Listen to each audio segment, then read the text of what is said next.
All right. Good evening, everybody. It is Steve with Real Progressives. Tonight, I have no guest. Unfortunately, my guest had to reschedule. So I'm going to fly solo. It's been a little while since I did a solo. It's been like, I don't know, a day. But I'm going to go ahead and take a wing at it because this was a very important weekend. And one of the things that came out of this weekend was this term that I'm going to hearken on the entire time I speak tonight, and it's called simplicity. So tonight's discussion is going to be on simplicity. So for those of you who didn't get to see it, on Saturday morning, I went to a march in Washington, D.C. My friend Brian Leon invited me. And I didn't quite know what to expect from this march. And needless to say, when I got there, it turned out to be probably 9/10 Trump supporters and a lot of Make America Great Again hats, a lot of Trump 2020, and a lot of QAnon stuff that, I'm not down with. But it was not about what I was down with and what I wasn't down with. What it was for me is that my message, the message of Real Progressives, transcends parties, transcends allegiances. It transcends all these ideological strongholds. Because what we talk about at Real Progressives is the most simple, most basic concept there is, and that is monetary sovereignty. And the concept that there is a currency issuer and there is a currency user. And it's that simple. It's like a baby can't give birth to its mother, right? It's that simple. That's how simple economics at the macro level can be. The bottom line is that the country creates the dollar. The dollar doesn't create the country. And so when our government creates that dollar, it has the ability to do with it what it wants to do with it because it created it out of thin air. So the simplicity, though, that I found at this march, I sat there and listened to a lady who talked about free market capitalism being king. And I listened and I realized I don't think she understood what she was talking about. Like, I think the only thing that they had ever heard was probably Rush Limbaugh, or maybe O'Reilly, the O'Reilly factor, or Hannity, or any one of the Fox pundits. And I listened and I started picking up on a lot of the prayers. Because remember, going back years ago, Steve Grumbine was a Ron Paul guy. Steve Grumbine was a Republican. And so I speak fluent conservative. I can speak it in tongues. I get their entire ethos. I get where they come from. And what I decided was on the fly, once I realized that my audience was not going to be the kind of audience I had grown used to, I figured I better tailor my message. And so I scrapped everything that I planned to say for the day. And on the fly, I realized that what are some of the things that understanding monetary sovereignty and understanding MMT could do for conservatives. So we talked about veterans, and we talked about returning veterans, and I talked about the fact that they aren't taken care of. There aren't funds out there to take care of these veterans. And I talked about how they're addicted to many drugs from having to deal with the PTSD and deal with the pain and the suffering from the injuries they occur on the battlefield. And I talked about the fact that we can indeed afford to take care of our returning veterans. It got people listening. I tell you, I promise you, the minute that I touched on veterans issues, the ears perked up. And then I went and I said, I really want to pitch one that is close to home for me and probably close to home for them. And I asked them, I said, how many of you all have a person in your family who has autism? And I promise you this, 3/4 of the 200 people plus that were there raised their hands. And I spoke about the fact that people with autism, especially young kids, require significant amounts of help, not just 1 hour a week. And you could see in their eyes, these were Trump supporters, my friends. You could see in their eyes that they could relate to that message. And then I talked about the fact that we could easily afford to take care of every autistic child in America and help every one of the families that has to support a child with autism. And for those of you out there who have been dealing with this in your own lives, you should understand the amount of effort that a family has to go through in a society where both parents have to work to be able to take care of their family and afford their mortgage, and really just afford gas money to get to and from a job, and then to pay for daycare. So I saw the crowd and I felt their vibe, and they were digging what I was saying. And I'm sitting there pitching New Deal politics. I'm pitching to them public services.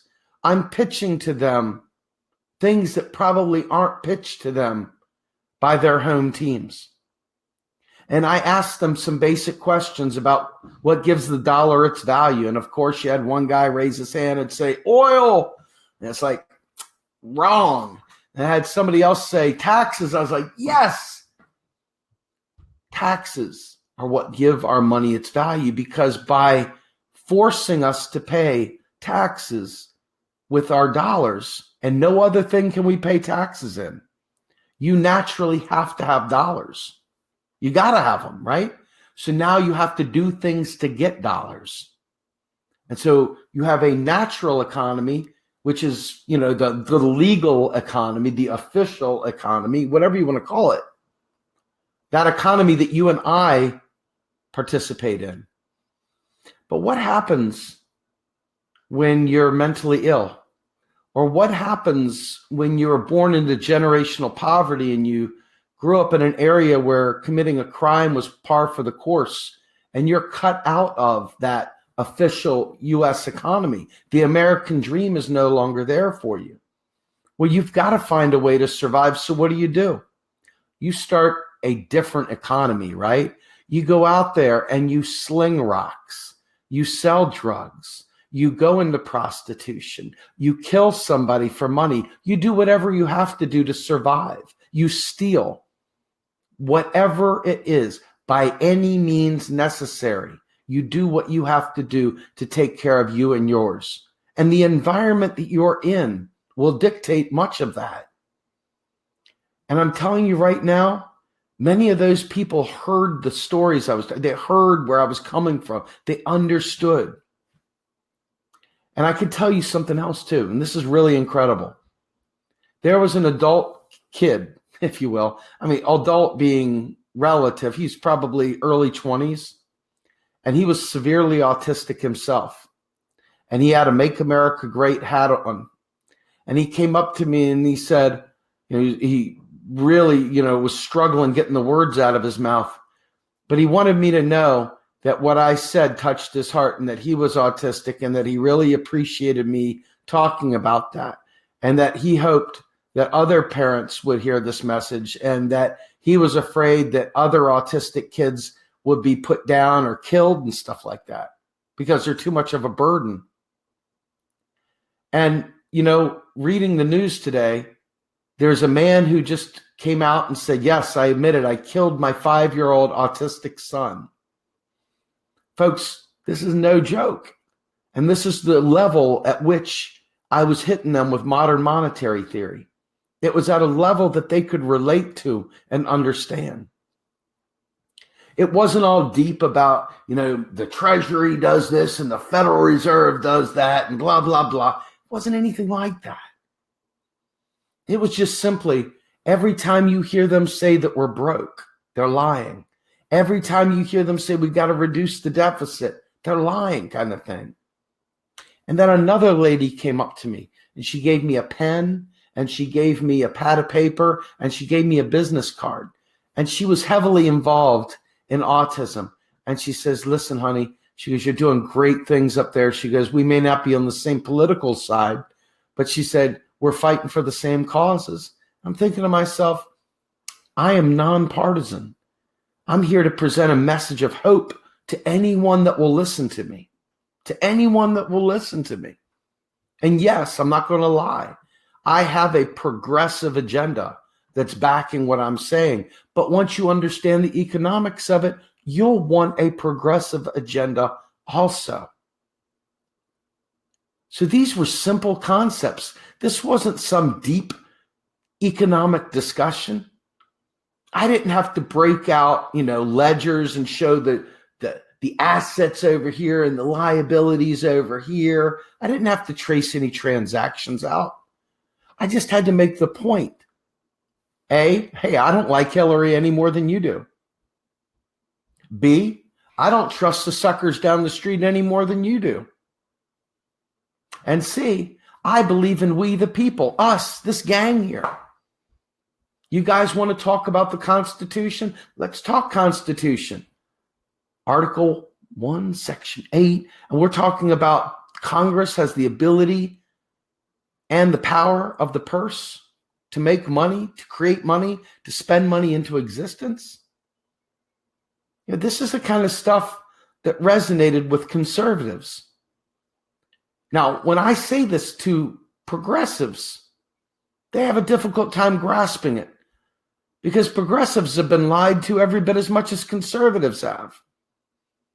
You understand, this is a very difficult subject to broach because it's so difficult to understand at the detailed level. And because when you look and you say, what is our country doing? It doesn't look like it's taking care of us at all. And when you see that, you say, well, it must be something else. It can't be that easy. If it was, we would have health care. If it was, we'd have green energy, right? It's got to be. It can't be that simple. And yet it is. The bad guys have complicated this to such a degree that we've got tomes upon tomes of lies and basically made up propaganda to explain the monetary system. People trying to say, well, it's got to be the Federal Reserve because, my God, it's got to be something nefarious because otherwise, why wouldn't Congress take care of its people? Why wouldn't Congress take care of the general welfare of the American citizens? Why would they keep taking care of corporations? And so you sit back and you say, yeah, how come? And Roger Malcolm Mitchell, who runs Mythfighter, has got a great article. I recommend you read it. It's called The Gap, the Whole Gap, and Nothing But the Gap. And that article talks very specifically about the motivation behind the big lie. And the big lie is that America's broke. That's the neoliberal myth. That neoliberal myth is what gives all of us the power to keep each other down. And one of the things that came out of that rally yesterday in talking with Guillaume Mamoun, who's a member of Real Progressives, we talked about crabs in a barrel. And we talked about how crabs trying to get out of the barrel, and one of the other crabs will reach up and pull that crab back into the barrel. And you can see it in our midst. You can see it in our midst. When I tell you a message of hope, a simple message of hope, that our government is not broke, that our country is not broke, that our country can do incredible things. You can't believe it because the message is too simple. The message is too simple, and it defies your ability to make heads or tails of every lie you've been told your lifetime. Every single headline you've read in the newspaper that has made you believe, how are we going to pay for it, has really played a hell of a game on your head. It's really screwed you up. It screwed us all up. It screwed our school systems up. It screwed our media up. Our children learn this stuff from our television programs that we allow them to watch, that tell the lie of austerity, that talk about it. I mentioned the other day about Roseanne and how on the new reboot of Roseanne, she was talking to her sister, and her sister was like, yeah, I want health care for all. But of course, she had the pussy hat on, which meant she was a Hillary person, right? Well, she apparently voted for Jill Stein, whatever, right? The point is that Roseanne said, yeah, you always had a problem with math, didn't you? And that was like the punchline. And this is the subtle digs that they take at people like you and I, myself, who actually really truly understands economics and is out there daily fighting to wake people up. I'm watching this and I'm saying, well, son of a bitch. Once you get past this tiny little world of activists that listen to live streams, once you get past this, the rest of the country, they listen to Roseanne Barr. 20 million of them did. So we get what, 60 people watch this. She had 20 million watch her make fun of how you're going to pay for healthcare.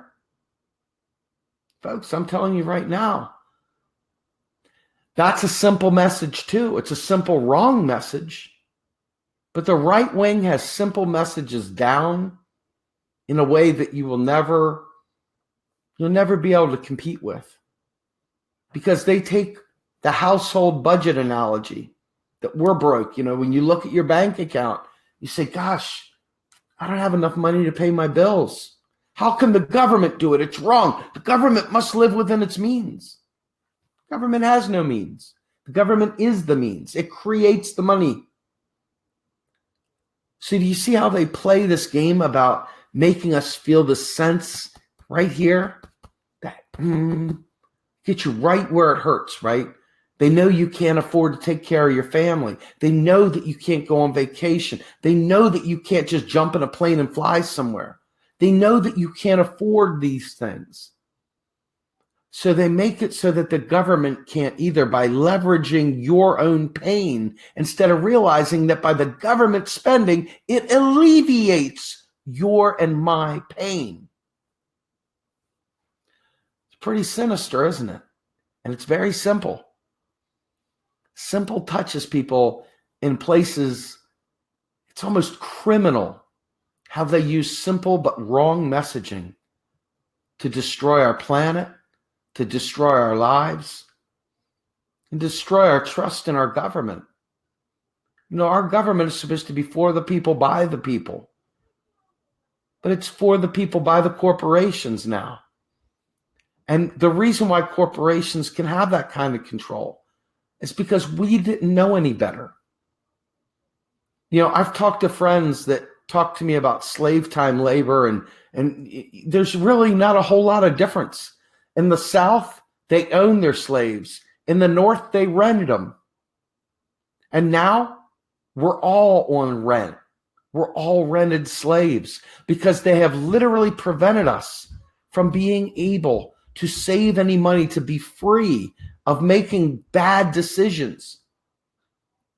They've made this simple message that we use to pull the crabs back into the pot. That simple message that keeps us fighting amongst ourselves. The false scarcity that makes people think that foreigners are taking their jobs. The false scarcity that makes some people feel like other people are invading their territory. When you look at regular poor white America is struggling to feed their families. Regular poor white America is struggling to clothe their families. Regular poor white America is struggling to find meaningful work, to get the dentist to take care of the rotting teeth in their mouth. They're struggling just as bad in different ways. And so when you use weaponized identity politics and weaponized neoliberalism to pit one group against the other, it literally prevents us from solving any of the problems. And they use these very simple messages to ensure we never, ever achieve anything. So as I sat there and talked with various people, it became apparent to me, very apparent to me, that politics is a sham. Politics is a sham because these politicians, they have to play to the crabs in a barrel. The crabs in the barrel aren't always ready for freedom. They've grown comfortable being in the barrel. They've grown comfortable being in the pot, the crab pot, as they get cooked. They've grown comfortable with polluted air and toxicity everywhere. Every piece of food we eat is about a profit motive now. The food is toxic. The air we breathe is toxic. The water we drink is toxic. Everything that we do is done in the name of capitalizing on our pain and suffering. And then on the backhand, they pit the little people against each other, making you hate that person over there because they're a different color of skin, or because they're poor and they've been kicked out of the economy and they're living in an alternative economy trying to survive. They have regressed and they are in a more primal state because their need to survive exceeds any niceties. It exceeds any cultural niceties. Their need to survive reigns supreme over everything because we're wired to try to survive. And so the other night I was driving through Dover, Pennsylvania, which is the armpit of society. If you've ever been to Dover, it's not a pretty place. It's run down. It's really ugly. I'm going to be honest with you. It's small town Pennsylvania, and people call it Pennsyltucky, stuff like that. But I drove through, and there was white people, lots of white people, okay, that were not just tatted up, but you could tell that they were going into that primal mode. You could tell that they were literally checked out of trying to be a part of the regular society. They had, and you start saying to yourself, if you ever listen to any of the black voices that have been fighting for these issues for forever, you'd understand that many white people didn't even hear them. Many white people couldn't hear them because white people weren't suffering too. The drug war wasn't hurting white people the way it is. The market for jobs wasn't hurting white people the same way. Well, guess what?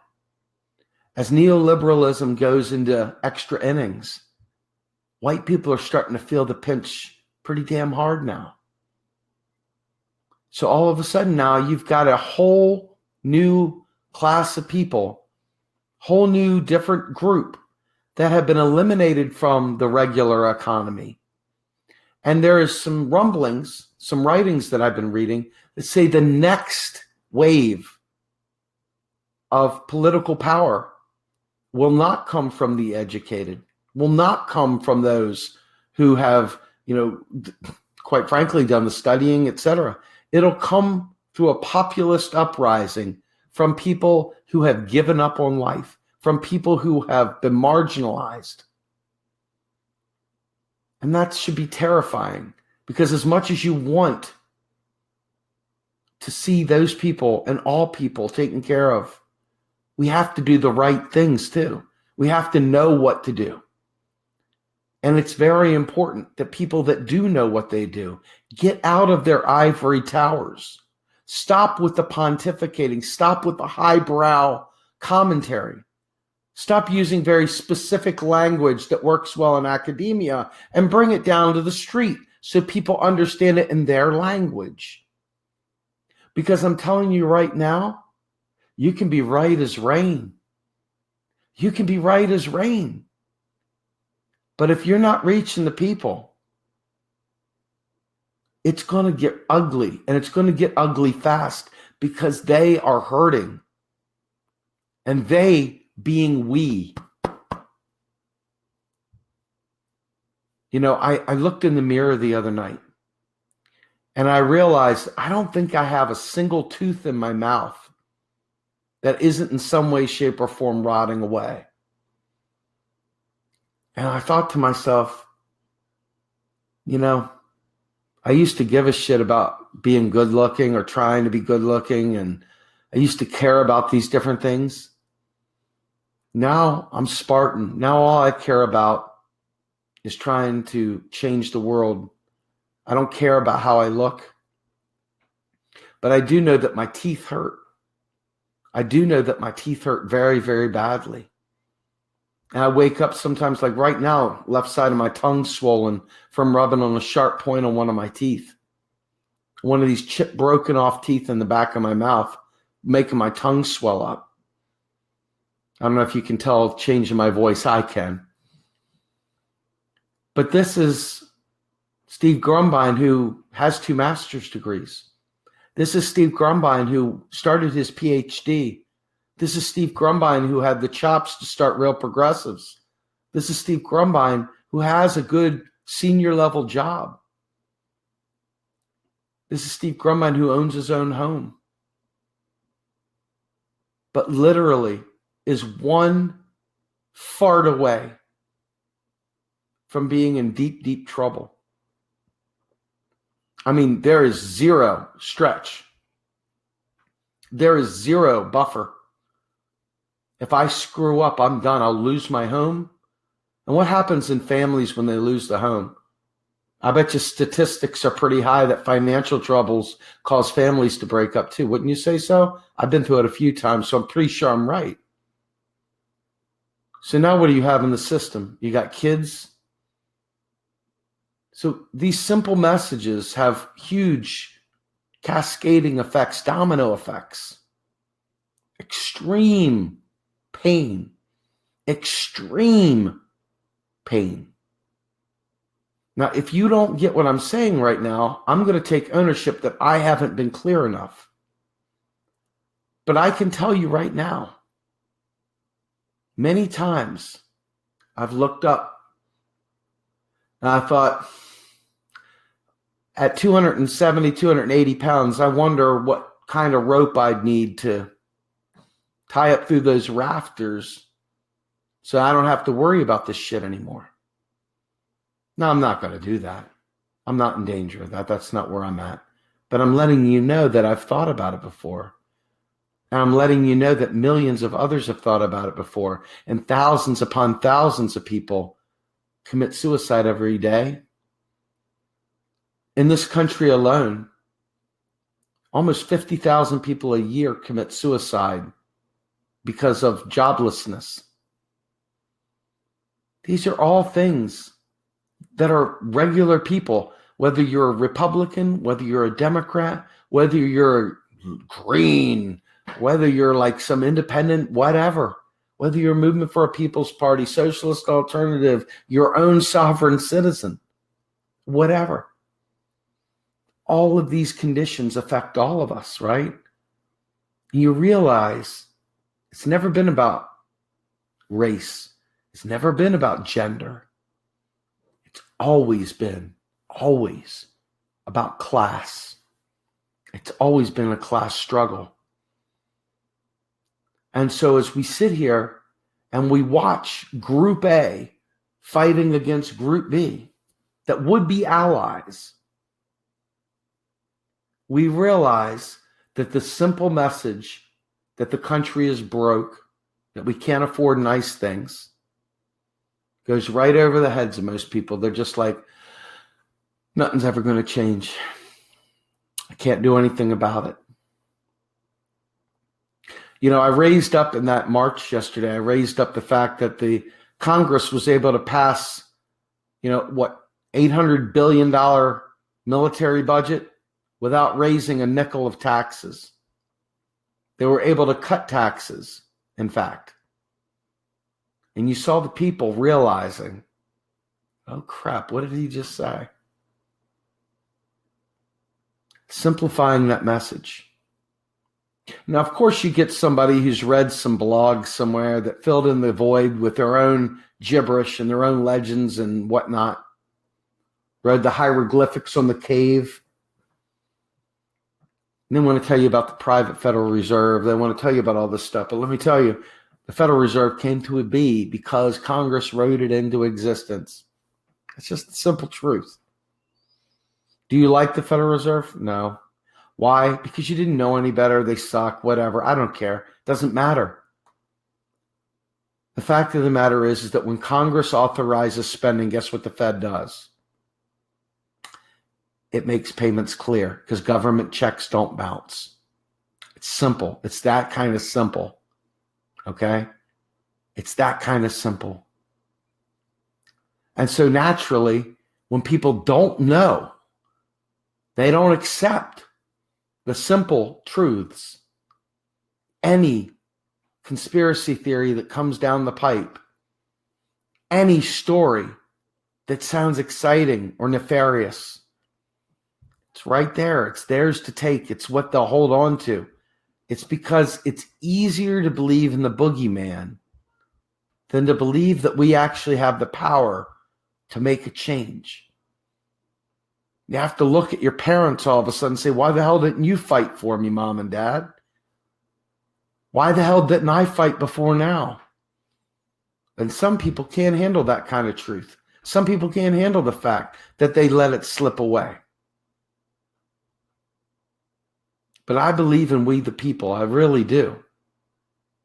So I'll try and find many ways to simplify this message, because this message is the most important message. I don't care what other subject you talk about. It always comes back to economics, period. So when I'm talking to someone about how Congress can do this, it's simple. Congress signs a bill, authorizes spending. They appropriate funds. They make it so. And then the Federal Reserve keystrokes dollars into the Treasury's accounts. It's not difficult to understand. It's not your taxes paying for it. And that's another important thing. Why are taxes so important? Well, the very thing that most people talk about when they hear about a fiat currency is that the value of their dollar is screwed up when we print more money. You hear it all the time. People are still living in a gold standard world. When you had gold, you could only print so much money against that gold. If you printed more money against that same pool of gold, it devalued the dollar. It devalued its value. Okay? It literally made it less valuable.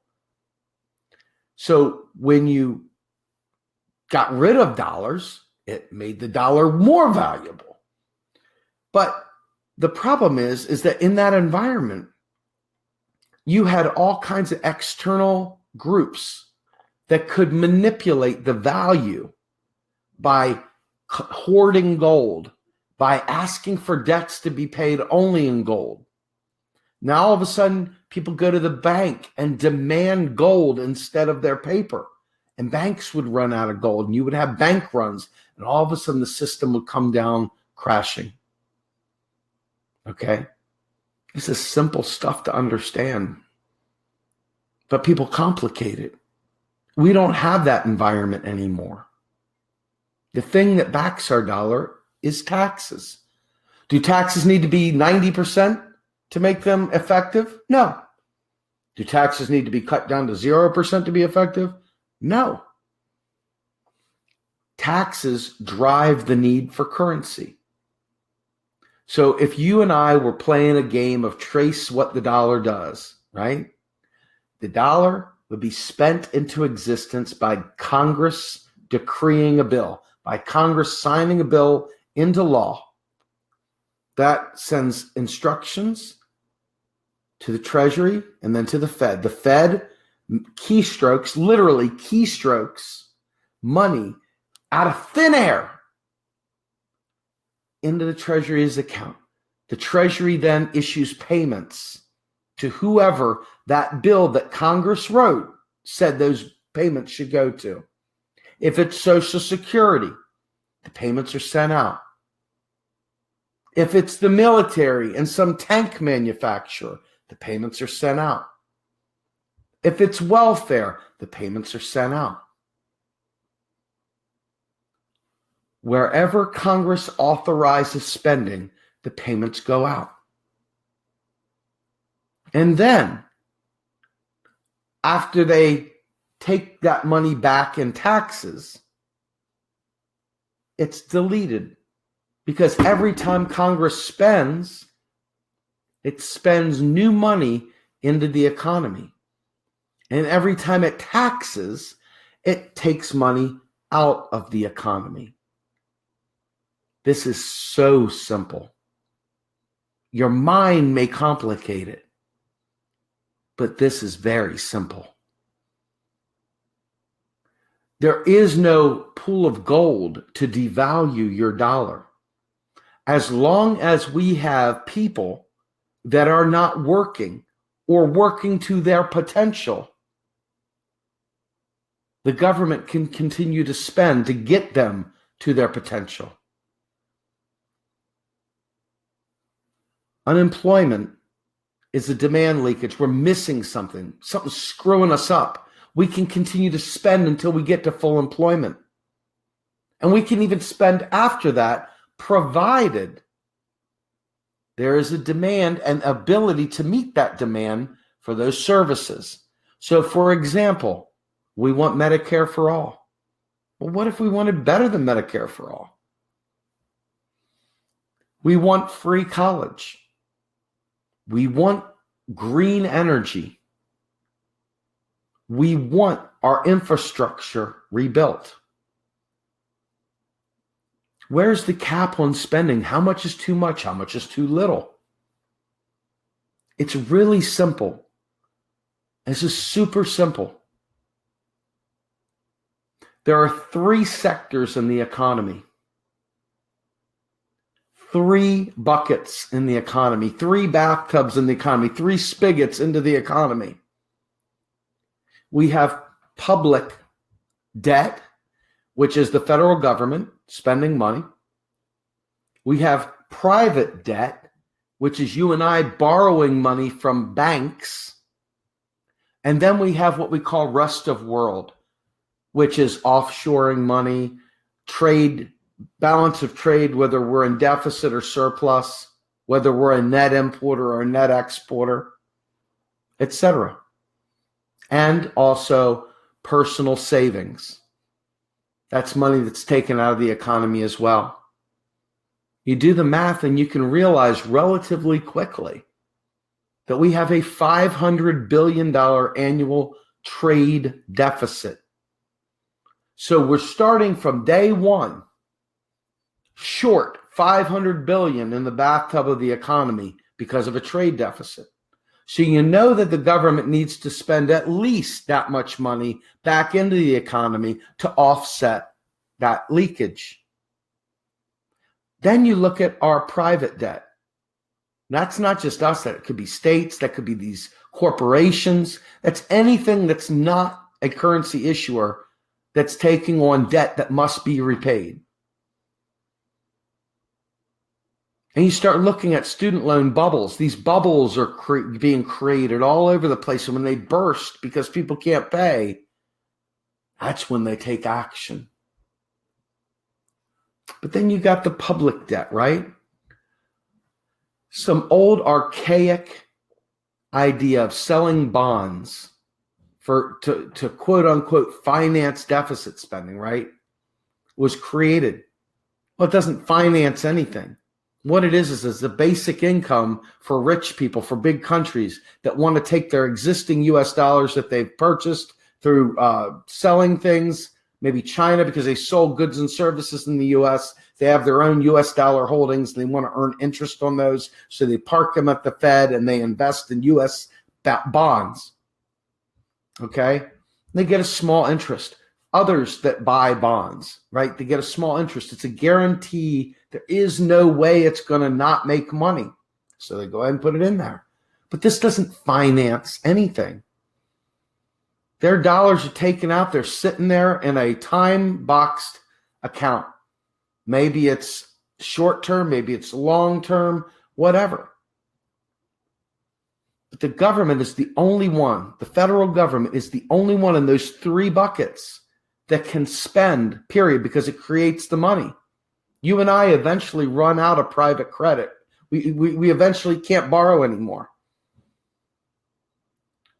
We have to make up for the leakage for the trade, or we end up in a recession because we don't have enough money in the economy circulating. So the only way to fill it up is with federal spending. But yet the simple message is we got to cut spending. We got to reduce the deficit. We got to raise taxes.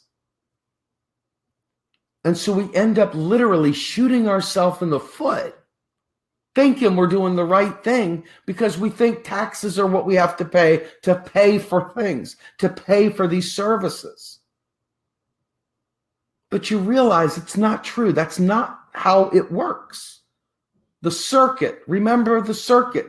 Congress spends that money into existence, and then we tax some of it back out of resistance or out of existence. And then the money that's left over is the quote unquote deficit. If you reduce the deficit, what are you doing? By definition, you're diminishing our savings. You're diminishing our spending capability, our ability to save money. When you reduce the deficit, you are hurting the little people. That is what we call austerity. These are all very, very simple messages. Some guy will try and get all excited and tell you about the creature from Jack Lyle or the Jews or some other mystical thing that they've concocted amongst the other people to create this narrative that explains everything away. But the reality is that we, the people, the 99%, be it Trumpers, be it Greens, be it socialist alternatives, even though they don't get it, and all the other folks, Democrats, Republicans, whoever, all of us, live under this lie. And the only way out of it, because it's a catch-22, the politicians won't change, because if they change, you won't vote for them because you believe that the country's broke. Do you see how they caught us? They got us snared in this trap. So guys like me are out there friggin' bumping people on the noodle, knocking them down with the elbow of truth. Dude, he's mean. Oh my God, the guy Grumbine, he's so mean. He's a meanie. I don't like him. But the reality is, I'm telling you the fucking truth. I'm telling you the truth. I'm trying to wake you up. They put you in a death sleep. We're in the pot and the water is boiling, coming to a slow boil. You know, it's like incubus. You know, the frogs are in the friggin' hot water, man. It's all getting ready to cook us to sleep. Somebody's got to ring the bell. It's no fun. It's thankless, quite frankly. But I've got to do it. We've got to do it. When you've woken up and you hear this message and the simplicity of it makes sense, you realize you must ring the bell. You must wake people up. Time is short. The time is now. Because you do not want the burn it down crowd who is rightfully angry but woefully uneducated to be able to make the kind of changes we need.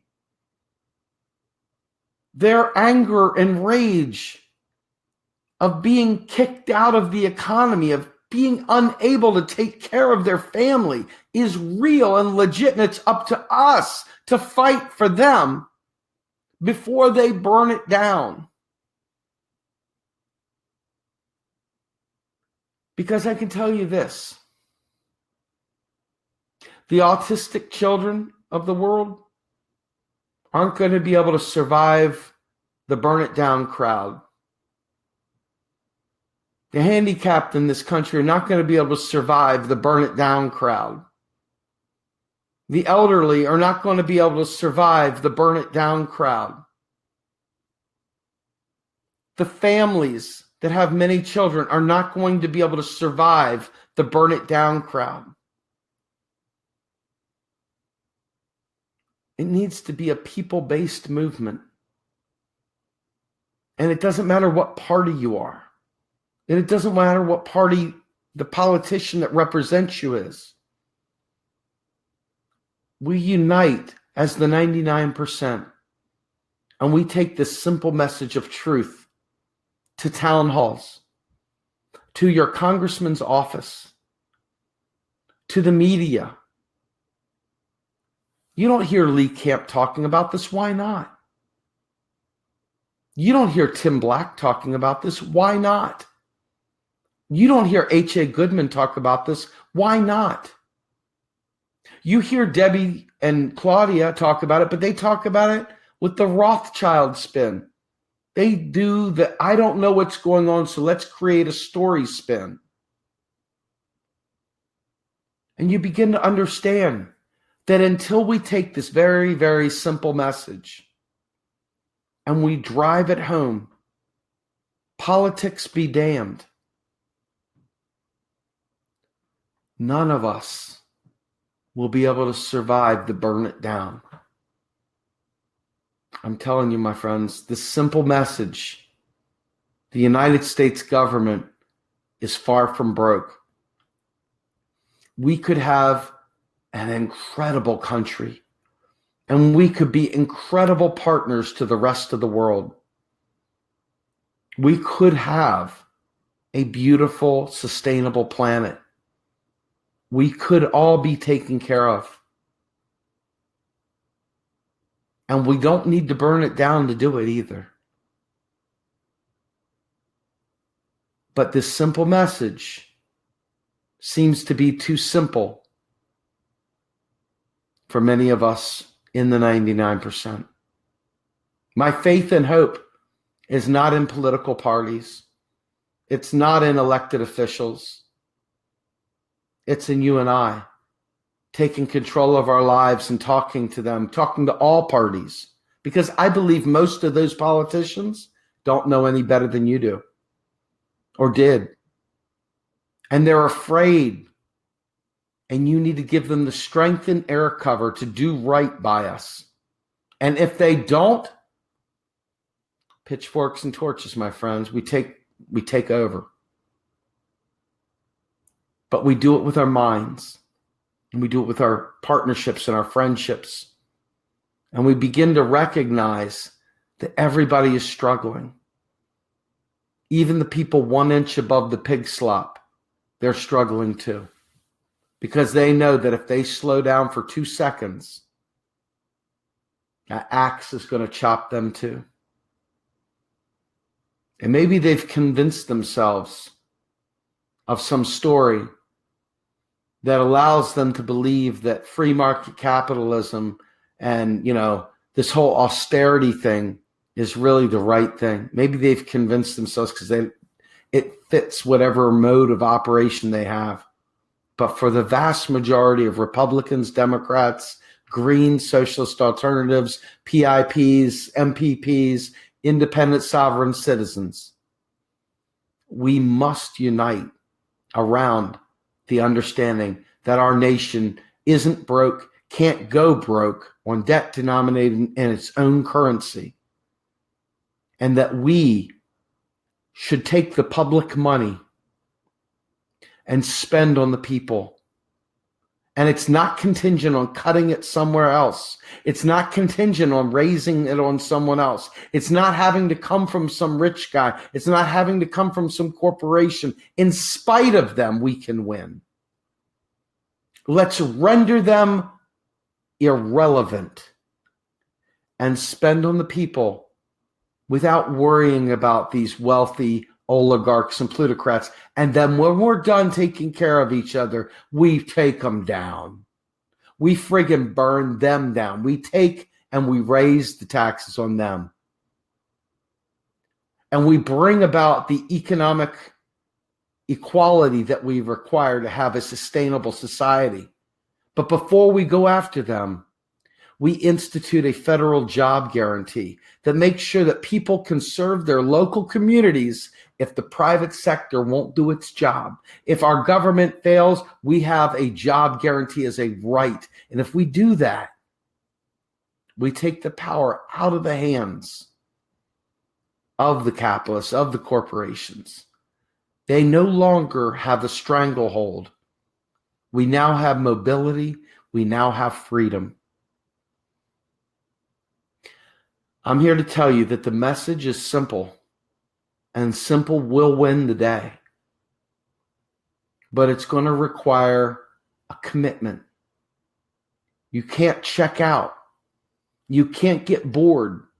You can't wait for a political season to talk about this. In fact, the political season may be exactly the worst time to talk about it. But you need to talk about it all the time. Because everywhere you look, every sitcom, every newspaper, every magazine, every teacher, every school, you name it, is teaching a neoliberal message. It's a tough fight, my friends. It's a tough fight. But it's the one we've got to rise up to. There is no other choice. It's that or die. So with that, I hope you guys enjoyed this weekend's broadcast. We had a lot of good stuff. I hope you were able to see that the message of modern monetary theory and sovereign spending and a New Deal can go around beyond just the progressive community. It can go into Republican areas. When you leverage the kinds of messages that they want to hear, you can bring it there as well. And you can watch the 99% suddenly rise up from the ashes and take over peacefully, intelligently, and simple, using simplicity. I'm Steve Grumbine with Real Progressives. Have a great night, everyone.